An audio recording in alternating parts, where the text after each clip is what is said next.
Hello guys, ఇవాళ vlog ఏంటంటే yesterday నేను ఇస్కాన్ గోల్డెన్ జూబ్లీ 50 ఇయర్స్ సందర్భంగా నాంపల్లి ఎగ్జిబిషన్స్కి వెళ్ళాను అనమాట. చాలా బాగా సెలబ్రేషన్ స్టార్ట్ చేశారు. వెళ్ళగానే ఇంకా ఆ డివైన్ ఫీలింగ్ కానీ, ఇంకా లైక్ వెళ్ళగానే ఇట్లా భజన్స్తో డాన్సెస్ కానీ ఎంట్రన్స్లోనే చాలా బాగా అనిపించింది. ఇంకా అలా లోపలికి వెళ్ళగానే అప్పట్లో ఉన్న వ్యక్తులు ఉంటారు కదా, వాళ్ళ పిక్చర్స్ని మనం చూడొచ్చు. అండ్ ఇక్కడ భగవద్గీత లాంటి బుక్స్ని కూడా వీళ్ళు ఇక్కడ సేల్ చేస్తున్నారు. సో నేను కూడా తీసుకునే అనమాట, చదువుదామని చెప్పేసి. ఇంకా అలా లోపలికి వెళ్ళాను.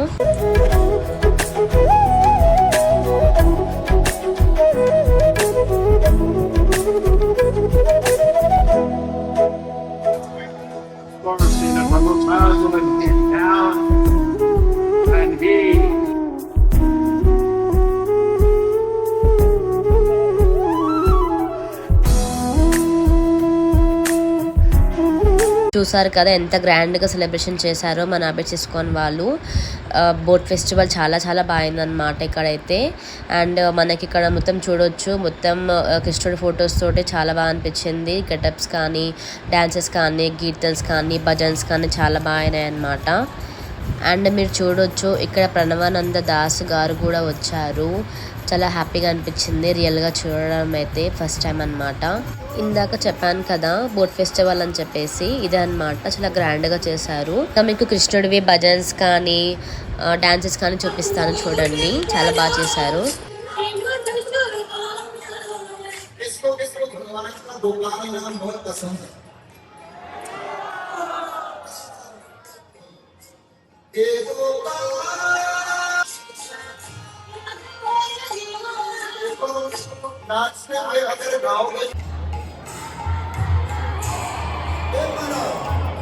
ఇంకా ఇక్కడ ఈవెంట్లో చాలా మంచి డిస్కషన్స్ అయినాయి అనమాట. లైక్ అవర్ రియాలిటీ కానీ, లైఫ్ స్టైల్ కానీ, స్ట్రెస్ కానీ, మనం ఫేస్ చేసే ప్రాబ్లమ్స్ కానీ, అండ్ డిప్రెషన్ కానీ, ఇవన్నీ మనకి చాలా బాగా ఎలాబరేట్ చేశారనమాట. నేను కూడా మీకు ఇది వినిపిస్తాను, ఒకసారి వినండి, తెలుసుకుందాం అందరం.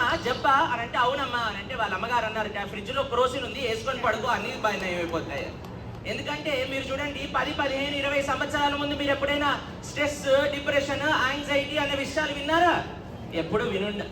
ఇప్పుడు పెరిగిపోతున్నాయి. ఎంత భౌతికమైన పురోగతి జరుగుతూ ఉన్నది అని అంటే అంత మానవుడు స్ట్రెస్, డిప్రెషన్ ఇత్యాది వాటిలలో వెళ్ళిపోతున్నారు. మహాభారత సమయం తీసుకోను, చాలా కొద్దిసేపట్లో ముగిస్తాను. 5 విషయాలు, 5 విషయాలు మీరు గుర్తుపెట్టుకోవాలి స్ట్రెస్, యాంగ్జైటీ తక్కువ ఉండాలి అని అంటే. యుధిష్ఠిర మహారాజు గారిని యక్షుడు ఒక 5 ప్రశ్నలు అడుగుతారు.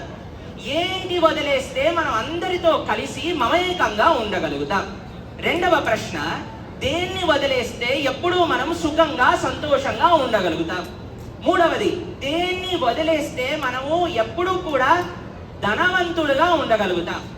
ఒకసారి మేము ప్రవచనం చెప్తుంటే అన్నారు, థర్డ్ ప్రశ్న ఫస్ట్ చెప్పండి, తర్వాత మిగతా చెప్దామని.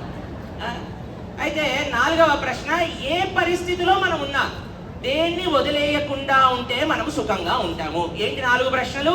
1, నెంబర్ 1, దేన్ని వదిలేస్తే మనం అందరితో కలిసి గౌరవంతో, ప్రేమతో, మమేకంగా ఉండగలుగుతాము అని అంటే యుధిష్ఠిర మహారాజు గారు ఏం సమాధానం చెప్పారో తెలుసండి? గర్వాన్ని వదిలేస్తే, ఈర్ష్యను వదిలేస్తే. గర్వము, ఈర్ష్య ఇవి ఎవరి లోపల ఉంటుందో వారు ఎప్పుడూ ఎవరితో కలవలేరు, ఎవరిని చూసి కూడా వాళ్ళు ఓర్వలేరు. మీకు ఒక విషయం చెప్తాను, మనకంటే గొప్ప కార్యాలు చేస్తున్న వారిని, మనకంటే గొప్ప పనులు చేస్తున్న వారిని 2 విధానాలుగా మనం చూడొచ్చు. 1, వారి కాలు పట్టుకొని కిందికి లాగచ్చు. 2, వారి చెయ్యి పట్టుకొని మనం కూడా పైకి ఎక్కచ్చు. మన చేతుల్లో ఉంది. ఈ రెండిట్లో మనం ఏం చేస్తాము అని. కాలు పట్టుకొని కిందికి లాగచ్చు, వారితో పాటు మనం కూడా జారుకుంటాం. కానీ వారి చెయ్యి పట్టుకొని వారి సేవ చేసి మనం ముందుకెళ్ళాలి అనుకున్నాం అనుకోండి, భగవంతుడు అన్ని రకాలైన ఎంపవర్మెంట్ మనకి తప్పకుండా ఇస్తాడు. కాబట్టి ఈర్ష్య, ద్వేషము ఈ రెండింటినీ వదిలేయాలి. మన ప్రభుపాదుల వారి సంస్థలో, ఇస్కాన్లో ఎన్ని గొప్ప ఉదాహరణలు మనం చూస్తాం. కానీ మనందరం చూసిన, మీ అందరికి తెలిసిన ఒక్క ఉదాహరణ చెప్తాను. మన దాదా ఇప్పుడే వ్లాగ్ ఇదే అన్నమాట. నేను మీరు ఎంజాయ్ చేశారనుకుంటున్నాను.